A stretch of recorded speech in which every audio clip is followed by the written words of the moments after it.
Zoom, and you're going to have to click OK. Yeah. And before, it's usually E who does the timer, so I just need to make sure I can find my timer. And I can never find my timer. I have no idea where my timer is. That's cute. Oh, here it is. Okay. All right. So are we ready to say hello? Sure. Yes. Okay. Hi, Jen and Gail. Hi, Jamie. Hi, Jamie. It is so wonderful to have you two here. I am really excited for this conversation, um, because I think you have some expertise in an area that I need help in. to be quite honest, and we're going to get into that, and the listeners are going to hear what exactly that is. But before I butcher who you are and what you're bringing to this interview, why don't you all give me your 30-second elevator pitch of who you are and why you're here? Are we ready? Do we know who's doing it? Are you doing it together? Am I doing it, Gail? We rehearsed this for, hours. Go ahead. I'm sure you did. I'm sure you did. I can tell. Hours and hours. Jen, you want to start and then I can pick up? I love Sure. this. I love this. Okay, here we go. On your mark, get Okay. set, go. Hi, I'm Jen Marlowe. Hi, I'm Jen Marlowe. I am a queer mom of a 7-year-old boy who I raised with my wife, and we live in Albany, New York. And I am co-editing a collection called Boys Will Be Human, Queer Moms Nurturing Sons for a Better World, which is a collection of stories and interviews about queer moms parenting sons without fathers, and thinking through the ways in which these families offer us a kind of interesting moment to look at feminist parenting. And I'm co-editing it with Gail. Go ahead, Gail. Take it away. Take it away.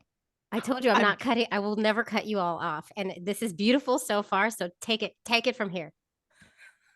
Yeah, as a type A person, I only half believe that. I'm Gail Marlene Schwartz, also a queer mom of a beautiful 12-year-old boy. I have a very queer family. I have my best friend who is my co-parent and my partner who's non-binary. And we are figuring out what to do with this male who is coming into his own beautiful child. And I'm really happy to be working on this collection with Jen because we're living our questions about what it means to be feminist, what it means to be queer as a mom, and how to nurture healthy masculinity. Oh my God. I love this. I love it. You went way over, but I'm okay with that. Of course.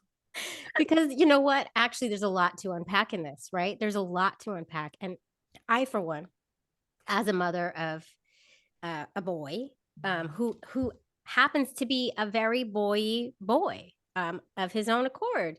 He decided recently he's just gonna not wear his shirt in the house. He's 5. It's like, wow, okay, this is where we're going. And he only likes blue, so he's very on the gender binary, and not because I'm doing anything to make that happen. At least I don't think I am. So I'm really excited for this conversation, and I can't wait to get into that. But before we do, since this is the Queer Family Podcast, we need to kind of unpack your personal journeys to queer parenthood. I would love to hear your stories, and I will let the two of you decide who wants to go first, or if you want to just interrupt each other like me and my co-hosts like to do. It's up to you. It's up to you. I call that Jewish jazz. I love it. Yeah. Oh my God, Go that's ahead. amazing. I love that. Okay, here comes the Jewish jazz. Gail, do you have a preference of who goes first? Go ahead. Your last name starts with an M. Mine starts with an S. So go ahead. That's a good way to do it. There we go. Okay, so basically I was one of those people who never wanted to have kids. I had no interest in kids. Kids tended to cry. Like if I tried to do the typical like things that people do when they see kids, like, hi, how are you? They'd start crying or they'd run away, or it just was not my thing. And so when I met my now wife, she loved kids. She was very into kids. She and her first girlfriend, she had like bags of like baby clothes that they had picked out together. She had these Yeah. little tiny cowboy boots that she and her first girlfriend had picked out. Like she was very into kids, but thankfully it wasn't a deal breaker for her. So we just kind of moved into this very, happy child-free existence. Like we did all of the child-free things. Like we Isn't partied that so nice? I don't remember those first years days. of our relationship, and then we got into like, you know, multi-sport competitions. I mean, we traveled Yeah. around. We did the things. Super gay. So we were happy in that space. We were not married. We also didn't have really necessarily an interest in being married until I was 37 years old. And two things happened. One was what happened first? My ex-girlfriend, she and her wife were very close with them. They had a baby. Mhm. And when they had the baby, I went to the hospital, not because I'm so into babies once again, but because it was like, That's what you my do. very close like family member having a baby. But then when I held the baby, something happened inside Really? my body and my Wow. brain, Huh. like some thing. Interesting. I Because you were really, really die hard. I'm not doing this. I'm gonna be child free. I'm happy this way. Yeah. Interesting. And I Huh. just didn't even really like kids or babies. So of course I was not going to have one, because how awful would that be to the child? Right.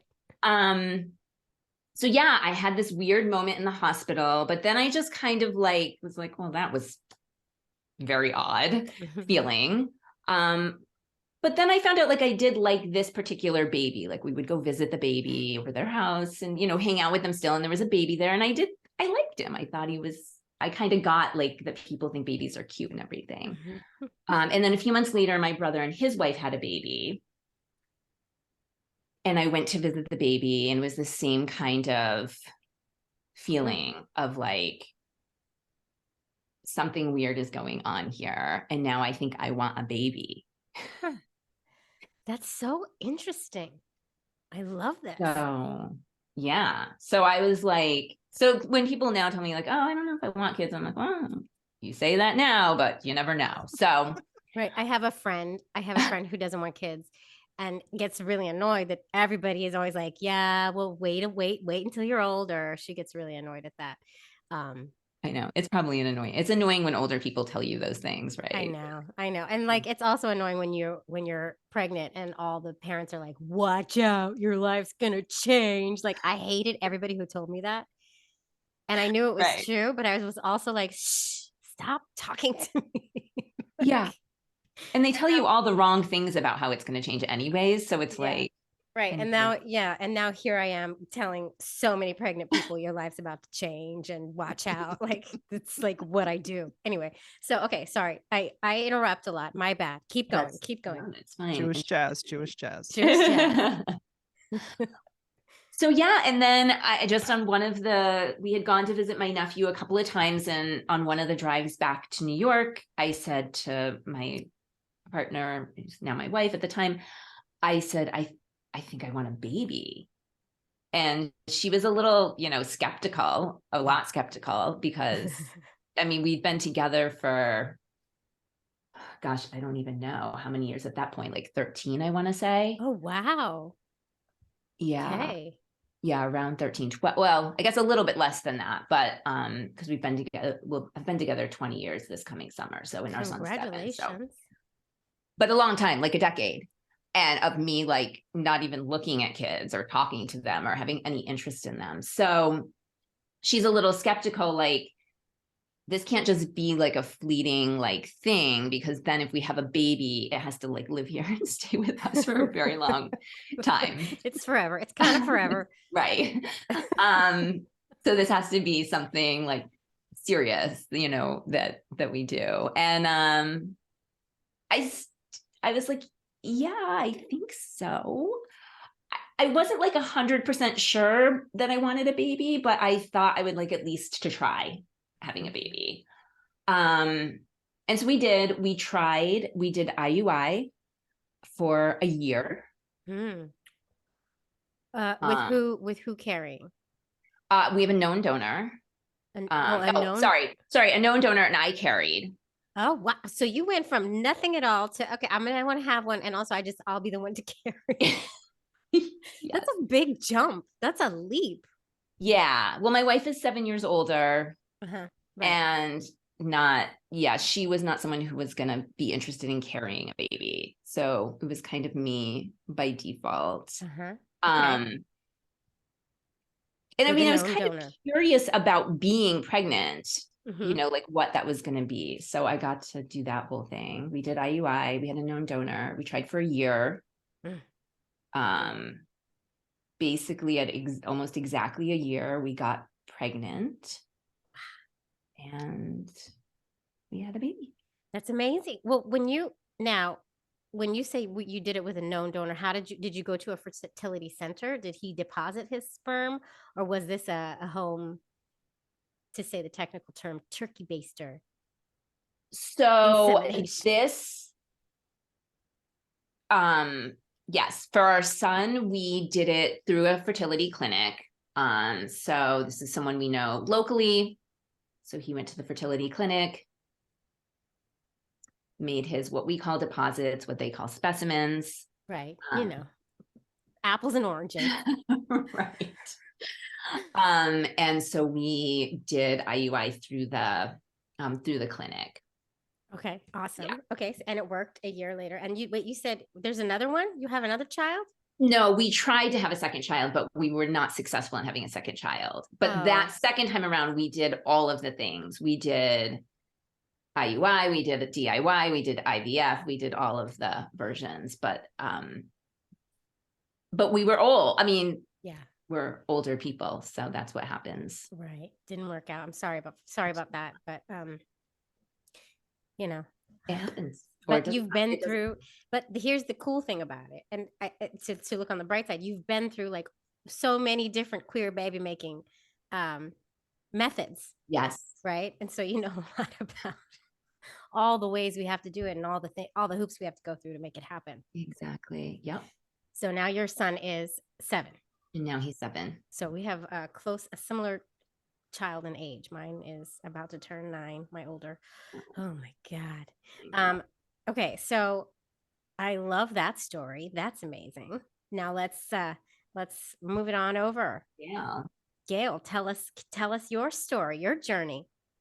Yeah, it's really different. I was one of these kids that wanted to have children the second I popped out. I loved kids. I'd worked with kids. I taught kids. I was a camp counselor, a babysitter. I mean, any sort of interaction. And I was also, as a young adult, I was one of the adults that would sort of adopt these kids who, wanted an aunt and have them sleep over and take them camping and take them to amusement park. I was sort of that adult in several young people's lives, including my half siblings. So I had a lot of experience with kind of mentoring kids and being close to them. I've also had a lot of mental health issues throughout the year. So I knew that for me to become a parent, I really needed to be in a couple to do that in a way that I felt was safe and just had the best chance of turning around some of that generational trauma. So yeah, part of it was the first partner, and I'm bisexual. The first partner I was with was a man, and he was a playwright, did not want children, and that was fine. I was in my 20s, and my second long-term relationship at that point was with a woman, and I was older. I was 39 when we got together. So it was a big question whether it would happen. And she's also now my best friend. We're separated, but very, very close. So queer. She was more more like Jen, like not something she wanted to do, but she was a little bit open to it. And I remember there was a moment in our relationship at the beginning. She lives in Montreal, And we sat down on a park bench and I said, it's a deal breaker for me. Like, I can't move forward. Like, at this point, I need to try. It's Mhm. kind of the last moment, whether I don't know how we can do it, but I don't necessarily want to start trying when I'm 50. So if we're Right. going to be together, that's just something that I really want to pursue. So she kind of came around Oh, okay. and Okay. yeah, so we were really excited about it. And actually, my first priority in terms of a way was adoption. I Hmm. really wanted to adopt, and I had a really strong feeling as an activist that our family could do a lot more good to a child who is around than to bring another soul into the world. Mhm. So I started looking at the adoption forms and all. I knew it was a long process and that it was difficult. And I started reading through the paperwork online for Quebec, which is where we were. And there was a very explicit uh, requirement that any applicant not have any mental health history, Oh, or else really? they would be rejected outright. So it was not an option. Is that is that something that's like kind of universal, or is that just I a Quebec I think thing? adoption regulations are either by state or province, I believe. So Right. I don't know, and I haven't investigated anywhere else, but Huh. I was devastated. I was really, really devastated. I can Um, imagine. And but how can they like if you were to just say I have no history of mental health, would they? I mean, I don't know. It's a really good question. I'm kind of a good girl, so I just me too. assumed Same, same. I'm like such a rule I would have follower. been, yeah, yeah, like I would have been so terrified that they would have found out, Me like, too. Same. so it was off the table. So that was really astonishing and shocking. And But anyway, so, fast forward a few months, I sat down with Lucy and we had a conversation. I said, I think we should try to get pregnant. And so we just sort of did. And I'm given our so sorry. ages at the time, the fertility clinic that we went to said you should probably go straight to IVF. And we said, let's do one round of IUI Mhm. just to see, because my fertility was actually really high for my age. And you were like, and you were I was 39 at 40, this. I You was were 41 by this point because okay. I had immigrated and we got married and blah blah blah. And Lucy was how old? She's 10 years older than me, actually. Oh, okay. So it was gonna Actually, have to oh, be you. there's a funny story with that. Do tell. Because we were in the clinic and so it was, for us, it was a no-brainer. Of course, it would be me carrying. Right. And I remember the nurse was saying, well, we could take your egg, Mhm. Gail, and put it in Lucy's Uh-huh. womb Yeah. and she could carry it. And I just remember looking at Lucy. She looked like she was about to pass out. It just never entered her mind. Like her face got really white and then she started crying and it was really Oh funny. She no. just got really overwhelmed. Like, but no, she didn't want to do that. But just the fact that it was even an option was kind of Yeah, stunning. I talked to a family who the the two guys, they used one of their moms as the surrogate. Yeah. Wow. Yeah. So grandma gave birth to their baby. Yeah. That's it. That was Incredible. a good episode, actually. That was amazing. That's phenomenal. Yeah, they were in the papers and stuff. Like it was a thing. Um, but Yeah. I don't know how many other times that's happened. But it is kind of amazing how Yeah. science can really help our families, right? I Yeah. have learned so Yeah. much since starting this show about what I bet the science can do for us. But the um, possibilities. yeah, yeah. So that wasn't in the cards for y'all. And so you went So to IUI. so we did one round of IUI. I didn't get pregnant, and Hmm. then we went to IVF. And I remember we were sitting with the psychologist because you have to have that one appointment. Yeah. And I remember saying, I'm not optimistic. I think the percentage for my age was like 13%. And Mhm. she said, the statistics don't matter. You're going to get pregnant or you're not going to get pregnant. Hmm. And that's the way it is. And, latching on to likelihood it's mind games. Right, So, totally. It's worrying, and worrying is like asking for what you don't want, right? So exactly. Yeah. I like Yeah. that. You're So either going to get we were pregnant or you're very, not. yeah, it was That very straightforward. simplifies it. So I had low expectations. And I got pregnant that time, and we had Wow. decided we were only going to do it once. Wait, and you got pregnant on the IVF. IVF. Okay. So you switched you did one IUI. We did one IUI, one IVF, and I went for my first ultrasound appointment. And because my blood, whatever the test was, it was very clear I was pregnant, and they were looking for a heartbeat. They're like, "Oh, here's a heartbeat," and like, "Oh, here's a second heartbeat. Whoa. Oh, wait, maybe What? there's a third." And they're looking around, and then at this point, I see Lucy's face. She's very funny. She's a storyteller. She's hilarious. And she just looks like she looks like she's about to punch somebody. She has this really like rageful look on, and I'm, what's going on? And then the nurse like, "Oh no, there's just two." Just two. So That's all. it was Just two. it was twins. Oh my God. And we got home, and she said, if she had said there was a third, I would have punched her. I said, why? She said, we can't be having triplets. That's just not okay. Oh my God. So yep, we were pregnant with twins. So had they put multiple embryos in? They had, yes, they had put 5. That was actually right Right. before they stopped that as a practice. That actually was, I think that was in like 2013 or 14 where they switched the best practices. Right. Well, our daughter was born in 2013, and they put in 3 embryos Yeah. for my daughter. We only got 1. Thank God. And I think that's much more shade how on it the used twins, to but be. yeah, I don't know. Yeah. So, I don't And know I think what also the new being regulations older, are. no, but like I remember a friend of mine was doing it later, and said, yeah, they're Oops. very What just happened with your sound? That was Something weird. happened with your sound, Gail. Can you hear me now? That's better. You're back. Okay. That was I weird. think it was just the wire.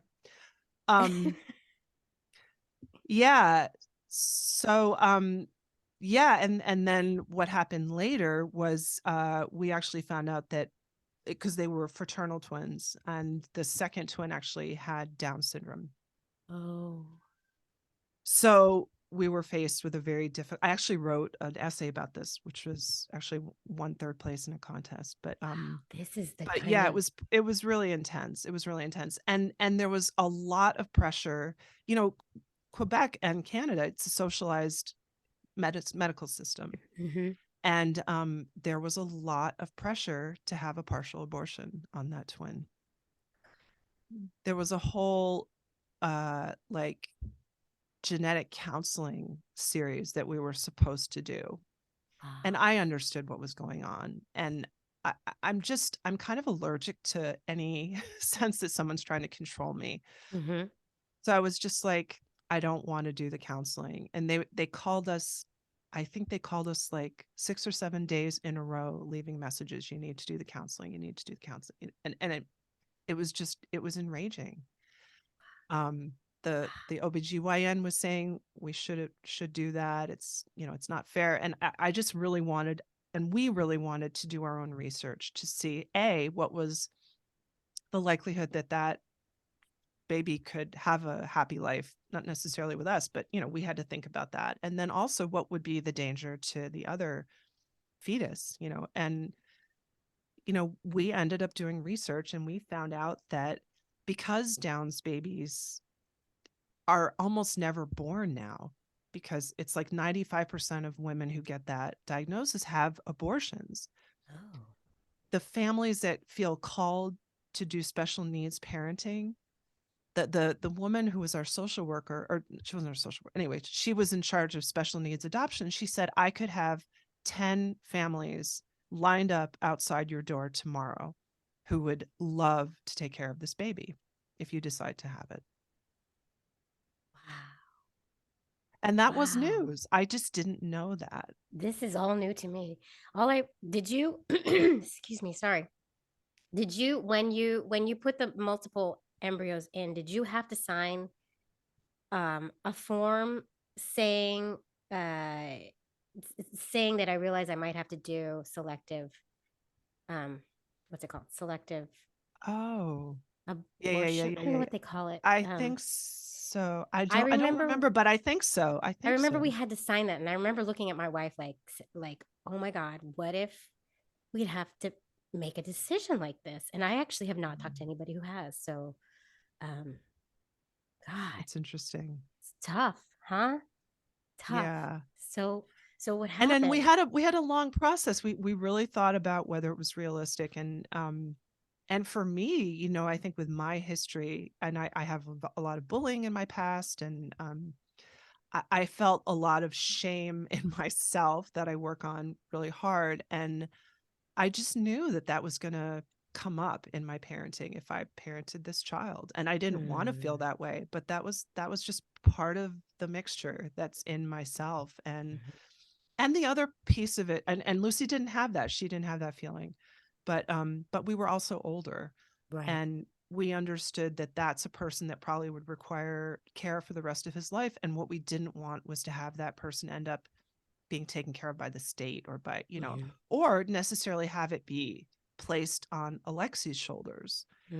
Um, Right. so, we put a lot of thought into it, and but we also realized, we didn't want to have an abortion, and I'm very pro-choice. I'm not even anti-abortion. I think there's really good reasons to do it. It just wasn't the right thing for us at that time. Mhm. And then Catherine, who was the person who was working with the families, she found this lovely family, this young couple in their 20s who had a Down syndrome baby. It's so rare when people are younger, and they had this little girl, and they wanted someone for that little girl to grow up with. And Oh, so they wow. adopted him, and then Oh my they went on to God. have several more children. So like it's real. And then, like, fast forward a bunch of years, that child, Alexi's brother, is an actor, Oh, and he's an actor and a model. He's appeared in oh my God.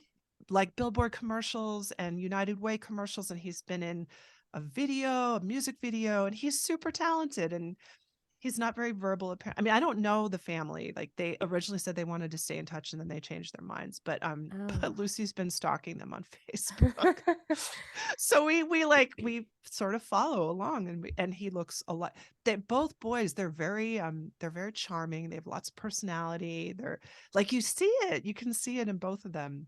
My Oh, son is also wow. he's a real performer, and that's something that I did acting for a while. So Mhm. it's just amazing to see that genetic component. But I think it was a really, really good decision.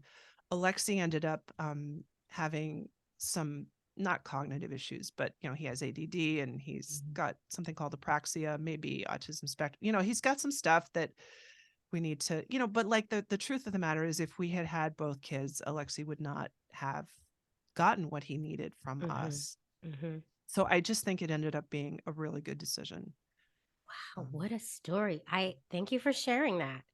yeah. And I wonder if that's something that not as many people are open about, because it's there, there's people place all kinds of judgment on all kinds of things, right? Yeah. And that's an easy place to place judgment, and there should be no Mm. judgment. You have to make the decision that's right for you. And look how everything turned out. Look how everything Yeah. turned out. Oh my Well, and God. it was interesting because we felt judgment on sort of both ends of it. We felt Mm. judgment for not having the abortion, and then we felt judgment for the adoption. Um, and there was a couple things that were really affirming. Like, we had this wonderful technician, and it was later on in the pregnancy, and sometimes the technicians would say, have you given them names yet? And they don't necessarily know what's going on. And Mhm. so this one technician asked, and I said, well, I tend to be a little bit more blunt than Lucy. She's a little more polite than me. I said, well, one of the babies is going home with an adoptive family. And she didn't miss a beat. She said, oh. And then we continued talking, and that happened to be a really long ultrasound. The baby wasn't cooperating in terms of position, and it turned out that this woman, who was the technician, she was saying, it's really important that people do what is right for them, and it's so individual. And it turned out that she had 4 boys with autism. Oh, So she was a wow. special needs mom herself, and she was the most affirming person Huh. that we had met on our journey. And that was actually the moment that Lucy said she was actually able to really rest and feel peaceful, when we had that conversation. And that woman was just very like, that sounds like it's a great happy ending. Everyone's getting, their needs met, and it's going to work out. And it was Mm. this woman who was a special needs mom herself. So Well, that's amazing. Man, it must have been it's so difficult. I can only imagine. But wow, holy shit. Yeah. Damn. But Does it did work out. Yeah. Yeah. And he's 12 now? He's 12. They're 12. Yeah. They're 12. And does and Alexi knows of him. He knows. I mean, he's really funny because like we also have, I don't know if you guys are part of your do you have a sibling group on I Facebook? do. Yeah. Yes. So I'm super into it. I'm like, oh my God, this one looks like him and this one looks like that one, and Right. reunions and books. And he's not really into it. Like Hmm. he doesn't really care. For him, he's like, what matters is what's in the present, his family, his friends. We did meet up with one of his half brothers at an amusement park, but what was exciting about that for him was the fact that the kid was really funny and we were at an amusement park, not the fact Right. that it was his brother. Right. He doesn't, the biological family doesn't have a lot of meaning for him. Mm-hmm. At least not right now. Right. They are their unique individual selves. And my daughter's not interested because none of them are girls. So, but there's only three. There's Really only funny. three others besides my kids that we've found. And she at first was like, yes, I want to meet. Yes.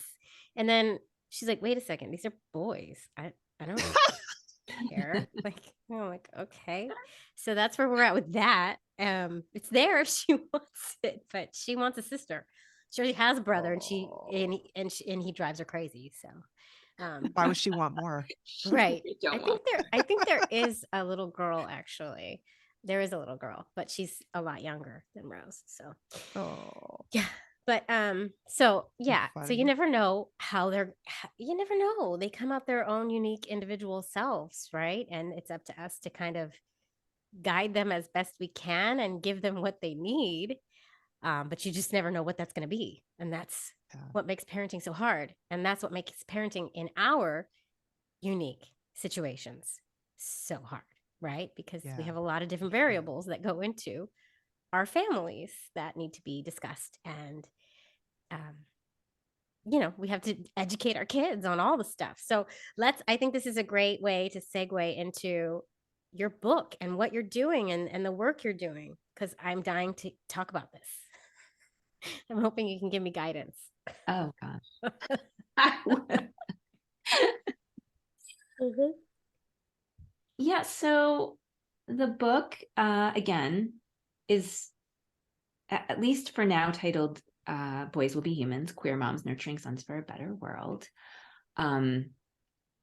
Justin Baldoni just actually published a book called Boys Will Be Humans. So I'm not sure how that's gonna go, but so we may have a title change in the future, but we named it that before at his book. So and so once I got pregnant, I then started to notice this whole new world, which again previously had been of no interest to me, of like people having kids and family, like just all of these things that weren't on my radar screen before. And I started to notice that a lot of the lesbian friends around us had boys. Mm-hmm. And we didn't know what we were going to have, but I started just becoming very interested in this very women-centered world that we lived in, because we, were hanging out with other women primarily.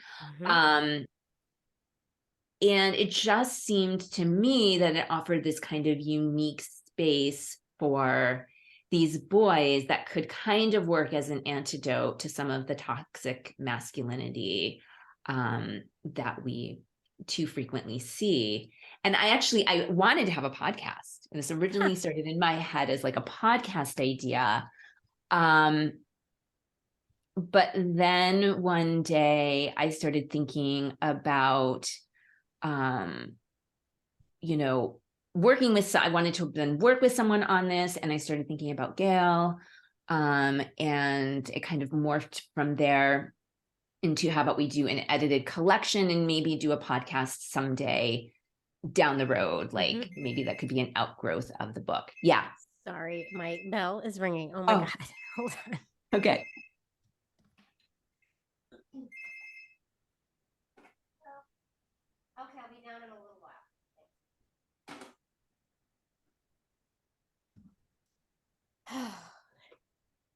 Never a dull moment. It's just a delivery.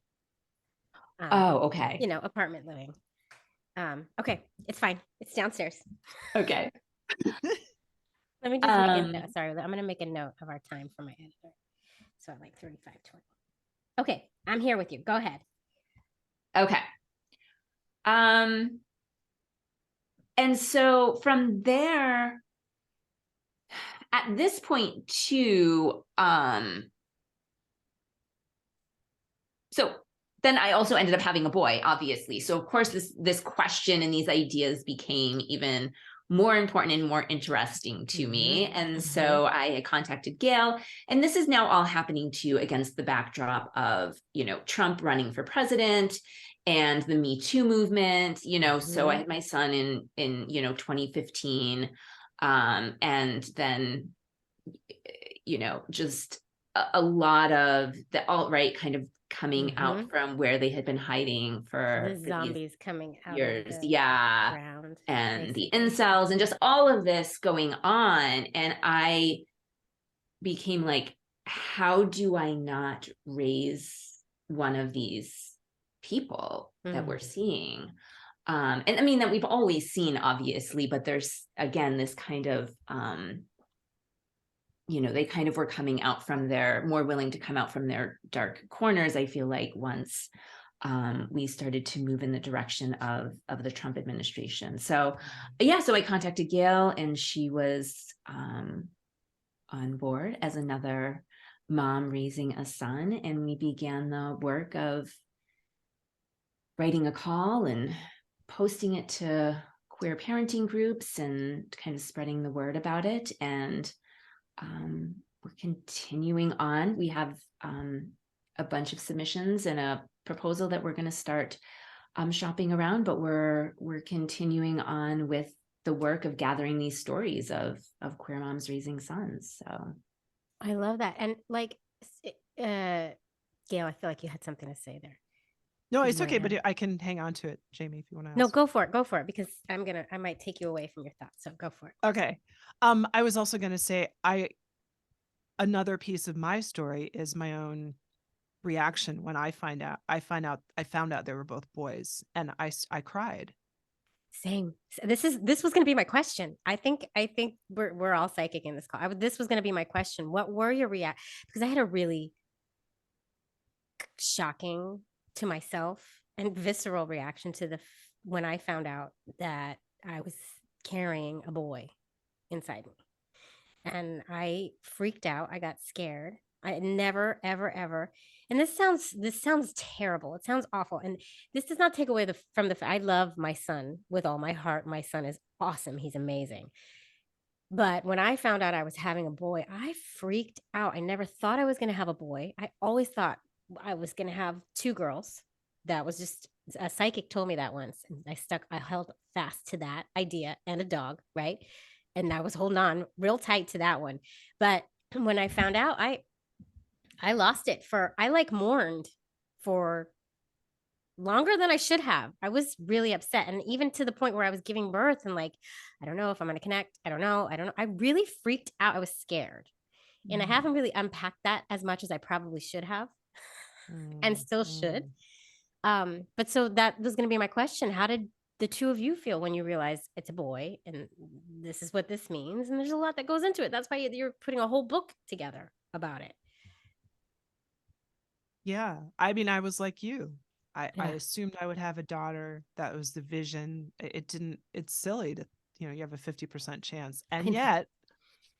And then also, what does gender matter anyway? It shouldn't. It doesn't. When we live in this queer world where gender is a spectrum, and we all know this, and we are accepting of all genders, right? And all sexualities. And then here I am. Fuck, it's boy. What am I going to do? Well, yeah, I mean, I think the thing that's interesting is I think it brings us in closer relationship to our relationship with gender, how what it means to us and what masculinity means to us, and the difficulties and struggles with masculinity, in all of its different forms. I also wrote an essay because I was thinking about that throughout my son's toddler years, before Jen got pregnant, about how can I, we want to raise this child in a feminist upbringing. We want him to have certain values, and he was exposed to everything. He was interested in the girl stuff, and he did the girl stuff, and but let me tell you, what really got his attention was bulldozers Yeah. and tractors and machines. Guns. And My it's, son loves guns. I'm like, oh, we don't allow them. There's no guns in the house. There's no toy guns. But he will pick up something that resembles a gun in like a carrot. And he'd be like, pew, pew, mama, I shot you. I'm like, where? That's the tuna fish sandwich thing that my dad, that joke that he said, there's a family that homeschooled, they lived on the side of a mountain and they were isolated completely. And the kids had never seen guns or anything. One day the Right. kid picks up a tuna sandwich and goes bang, bang, Yes. And I always thought that was really stupid. There is something to this. And it's baffling me that I'm doing everything I can to, I mean, I'm sure I could go harder and further, with trying to make him play with pink things that he doesn't want to play with. And I'm trying, but the kid is so binary with his gender and feels so strongly about it. And well, my daughter's kind of in the middle. Like she's down the middle. That's what I expected both my kids to be like. But he is boy all the way, in all the respects that we think that a boy, that society deems boys. And it's scary, right? Yeah. Because we want to raise feminist boys, let's be real. Yeah.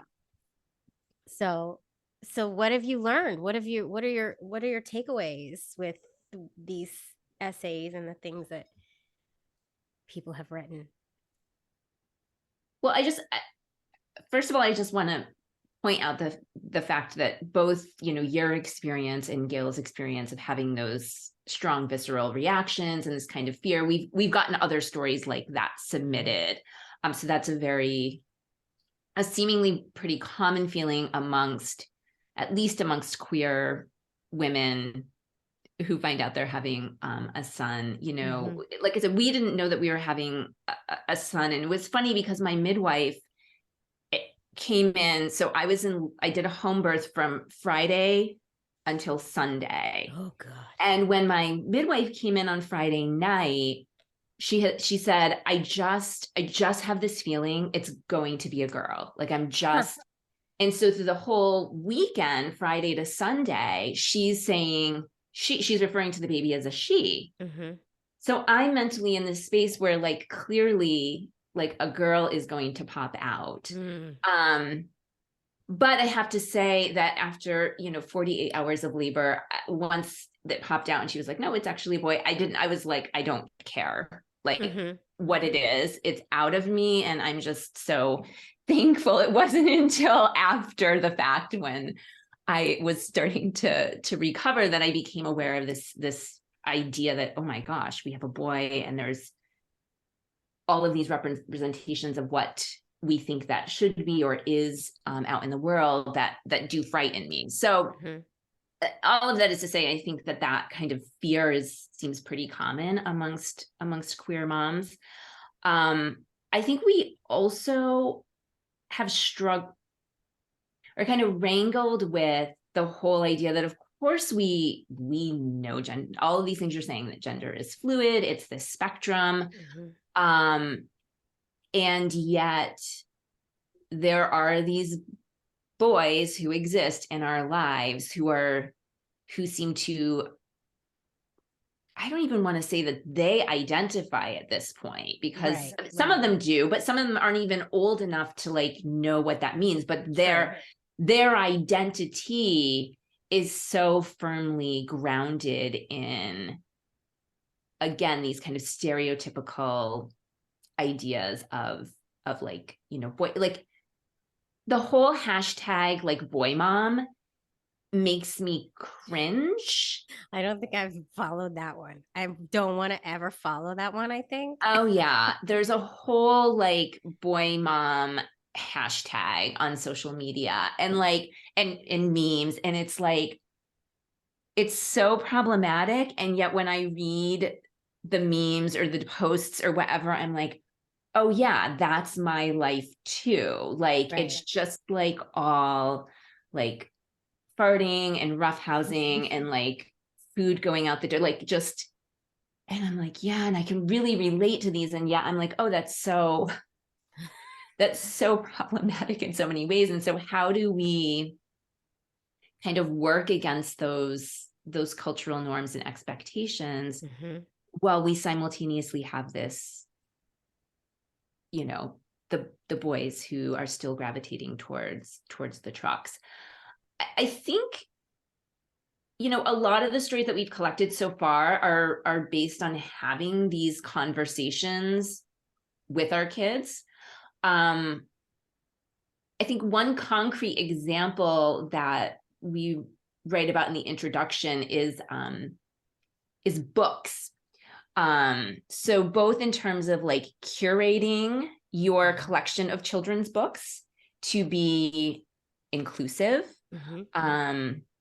you know, making sure your boys have access to girl superhero books Mhm. and all of those. I mean, luckily we live in a time where these things actually are starting to exist That's true. on the market.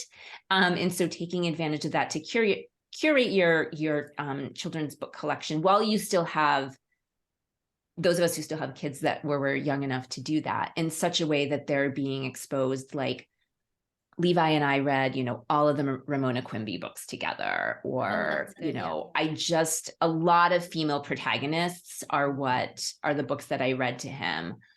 But also a conversation I had with one of the families that's in the collection is about that a lot of the children's books that have animals or trucks or cars or various toys as characters, they default to the he Yeah. pronoun. Mhm. And I, as much as I am aware of gender and gender issues and have studied them all of my adult life, I frequently find myself defaulting to he as well when Mhm. something is of unknown gender status. But I was talking to some moms who purposefully change out the he and use Mhm. she instead. I've done that. I've done that a bit. Yeah. So I think some of these things that we can do while we still have that kind of input in our child's lives. Before they can read and say, "That's not what that says, mom." Yes. And then you're like, "Oh, right. You read that, huh?"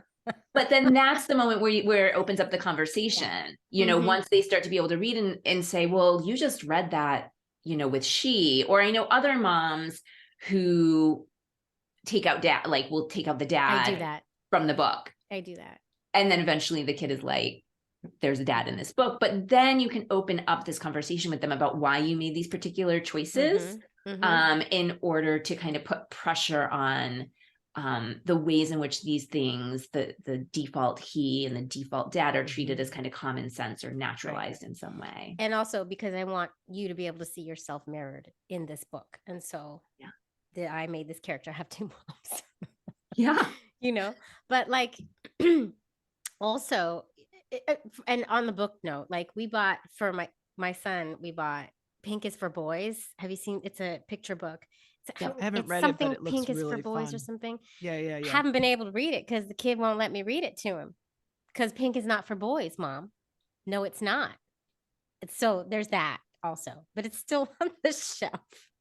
And even my daughter will get involved, like, come on, Orion, just read it. This is such a good book. It's so, and pink is for boy, you know? And he's like, no, it's not. No, it's not. Boys don't wear pink. And so we're chiseling away. But I also wanted to ask about, because for a lot of us, two mom families or two folks who identify as female, who are parents, there is the dad thing. And it's especially comes up when there's a son involved, right?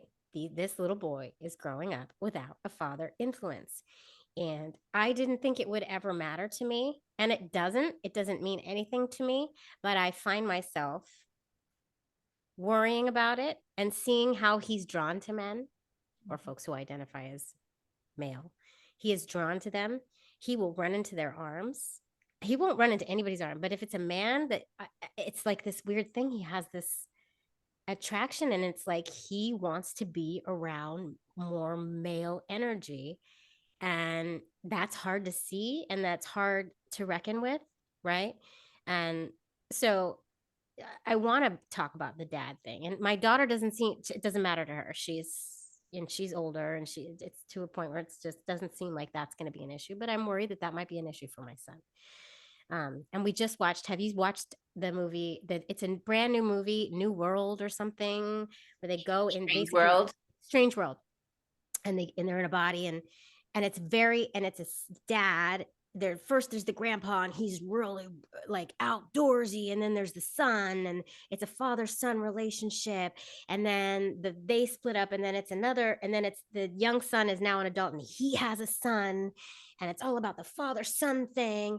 And I'm watching it in the beginning, and I was like, oh shit. My son is watching it, I'm like, oh god, I don't want him to see this and think and just be sad that he doesn't have a dad. And then you know what Disney did? You know what they did?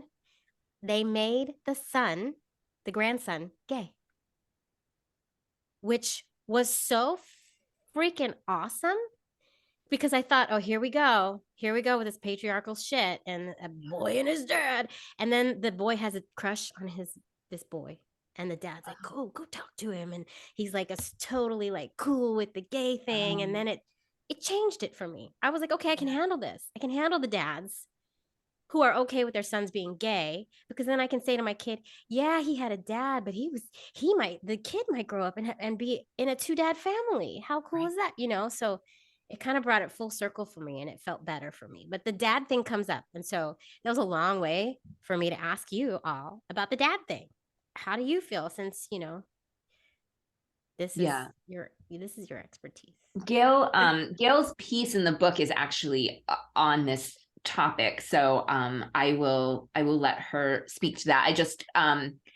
I really want to see Strange World, but Levi is insisting we see Puss in Boots instead. So we might have to find a way to fit in both now, based on your description. But I really enjoyed it. I enjoyed it a lot. It looks good. So now that I know this additional kind of storyline, I'm even more interested. Now, I'm sorry, everyone at home, spoiler alert, there's the gayness, which is awesome. So go see the movie. Too late for a spoiler alert, but anyways. I just ruined A the whole retroactive spoiler alert. movie. Sorry, guys. Oops. Shit. All right. Well, sorry, it go was ahead, interesting because I expected to be seeing that in the essays, and I haven't really seen it other than mine. And I don't know if that's because my son is older. I think he's the oldest one in the 10 that we have. There might be. Well, no, we have the one with where they have grown Oh, up. yes. Yes. But yeah, but I think in terms of like young sons at home, Alexi seems probably close to the oldest. Yeah, and the 2 older women didn't talk about that. So I was expecting that we would hear about that. Definitely. It has to come. I know it comes up for our families. I know it does. Yeah, for sure. And actually the way that it came up for us is in a couple ways. Like Lucy and I had been separated in terms of being lovers for a bunch of years, but I actually didn't move out until after the pandemic. And that was a year ago, September. And he went through a really, really difficult time. He was homeschooled up until that point. He went to school. I left the pandemic. There was a lot of changes, and we found a therapist for him. And the therapist, after she talked to him the first time, that was the first thing she said. And the therapist was straight. So, I'm talking to one of my friends, and we're just rolling our eyes. We're like, oh, that's always what they say.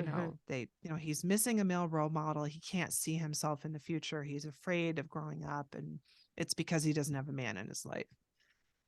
But she was really good, and we gave it some thought. And so my friend Amy and Mark, who live in the States, we asked Mark, because he was somebody that Alexi liked, if he would get together with Alexi once a week.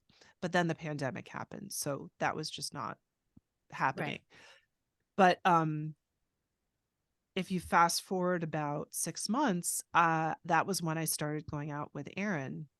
And Aaron identifies as non-binary, but he was assigned male at birth, and he presents as male.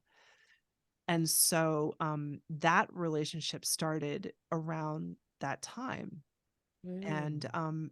and let me tell you, I mean, again, there's a lot of things that have changed. I'm a little bit careful about assigning causation to things, but it's similar to what you said about your, like, Alexei ran into Aaron's arms. Hmm.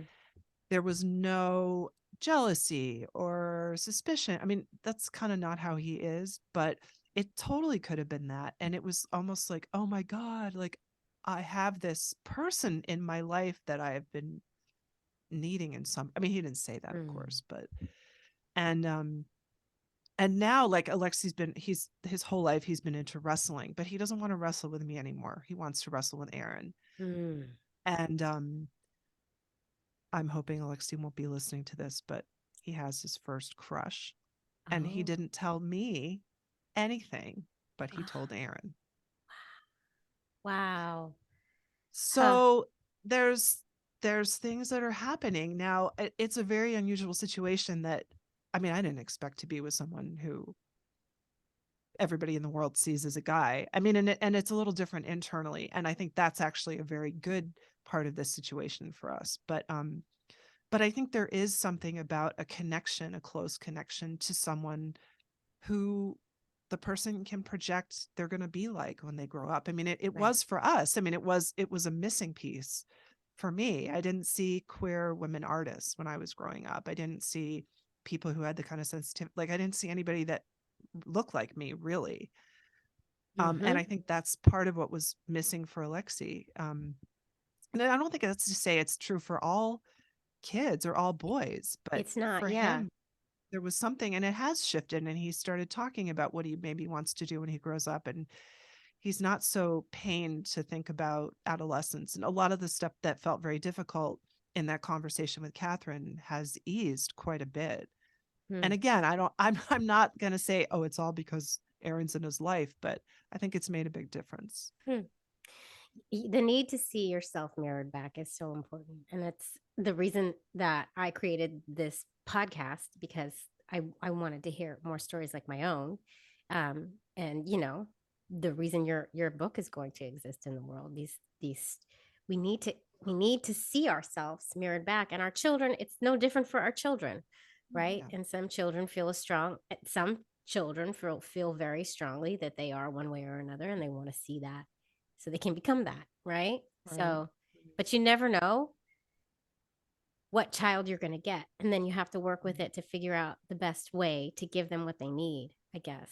And representation really freaking matters a lot, And I you don't know? think it has to be a parent. I mean, in the same way Right. that it doesn't have to be a parent for lots of different things. I mean, and again, like, just because a kid's growing up in a straight family, I mean, there's all kinds of situations where the father left and there is no father, and like, people have to make what I keep telling my college students, you have to make what you can with what you have, and it's Mm-hmm. true in any situation.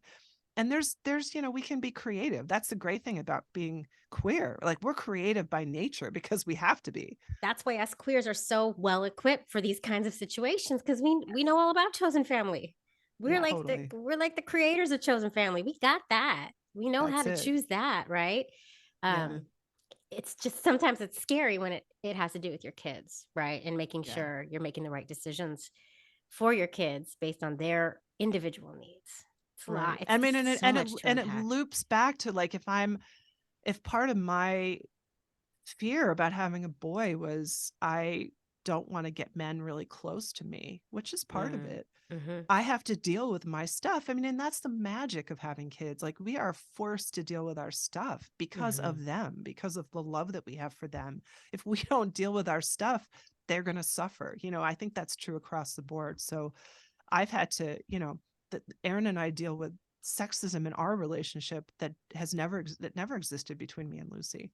And Mm. sometimes I don't want to, and he doesn't want to. He doesn't even see himself as a man.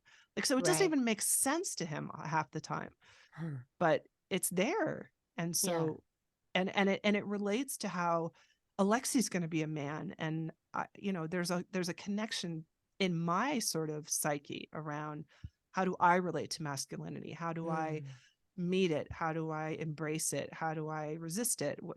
To get to know those tendencies and then to refine them and kind of make peace with them and just learn to, I don't know, find warmth and love and easiness in ways that I didn't have when I got that news. Yeah, it's just goes to show how very intentional our families, queer families are. We're so intentional and we're doing everything we can to make these little families of ours thrive, right? So we, keep doing what you're doing. Can't wait to see this book. And is there any are you looking for more stories? Is there a call to action for more stories? Any listeners out there? I don't know. We would like more stories. And in particular, talking about inclusion and representation, in particular, we would love more stories from queer moms of color who we're lacking that representation in the book. So yes, absolutely. Send queermomsraisingboys@gmail.com. You can send submissions our way. Gail, do you have things you want to add to? Well, just if there's listeners who don't consider themselves writers, we're very willing to do an interview. So you don't necessarily have to be a writer. We can just set aside an hour and chat with you and write it up. So you don't need to worry about that.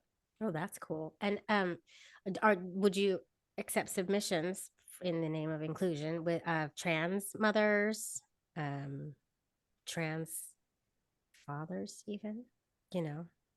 So this has been one of the most difficult parts of defining this collection for us. We have had so many interesting conversations with trans and non-binary folk. So the way that we've defined or outlined it at this point is if you are queer and you identify as a mother, we want to hear from you.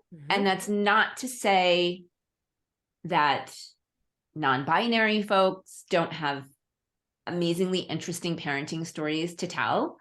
It's just not within the parameters of this particular collection. Well, there are some non-binary folks who identify as mother. And that's fine. Yeah. True. Yep. So absolutely fine. Yes. Right.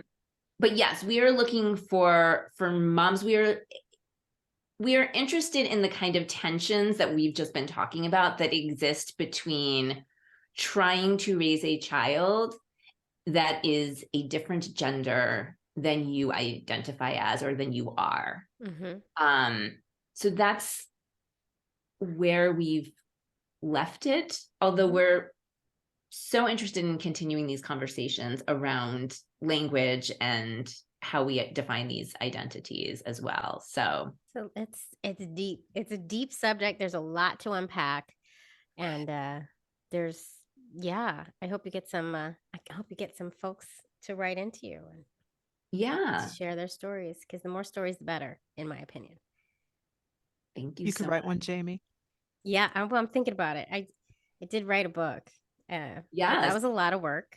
And I co-wrote a book. That took a lot out of me. So we'll see. Yeah, maybe. This is short. You don't have to edit. We're editing. We'll take care of everything. You just send it to us and. Okay. All right. I'm going to think about it.